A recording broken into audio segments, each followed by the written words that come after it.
Music director नवीन कुमार भदई। Happy birthday mic बेटा, दे रहा हूँ बधाई तुम्हें प्यार से।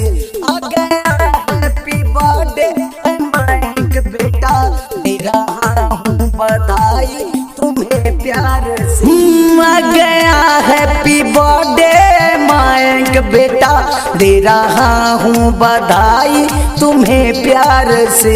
आ गया हैप्पी बर्थडे माइक बेटा, दे रहा हूँ बधाई तुम्हें प्यार से। आ गया हैप्पी बर्थडे माइक बेटा, दे रहा हूँ बधाई तुम्हें प्यार से। दे रहा हूँ दुआएं कि जीवन तेरा सुख से गुजरे तेरे इस संसार में।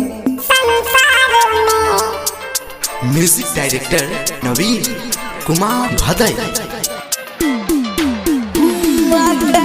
हैप्पी बर्थडे माइक बेटा, दे रहा हूँ बधाई तुम्हें प्यार से।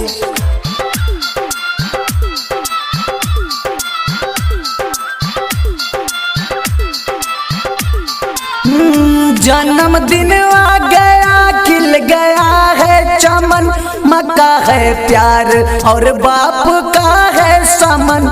मक्का है प्यार और बाप का है समन। जन्मदिन आ गया, खिल गया है चमन, मक्का है प्यार और बाप का है समन। देखो सब है खरे साथ भाई बहन, दे रहा हूँ बधाई तुम्हें प्यार से।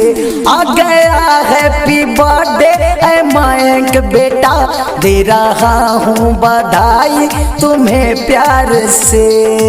म्यूजिक डायरेक्टर नवीन कुमार भदई।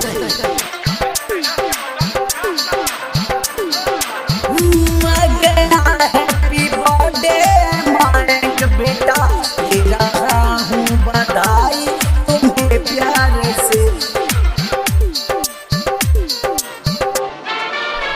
सबके दिल में रहो और खुल के हंसो, तेरे पापा है मुकेश जी इनसे मिलो। तेरे चाचा है बीकाऊ जी इनसे मिलो। सबके दिल में रहो और खुल के जियो, इंद्रजीत तो अकेला है इनसे मिलो। लेके आया हूँ तोहफा तुम्हारे लिए, दे रहा हूँ बधाई तुम्हें प्यार से। आ गया हैप्पी बर्थडे माइक बेटा, दे रहा हूँ बधाई तुम्हें प्यार से। आ गया हैप्पी बर्थडे माइक बेटा, दे रहा हूँ बधाई तुम्हें प्यार से। आ गया हैप्पी बर्थडे माइक बेटा, दे रहा हूँ बधाई तुम्हें प्यार से।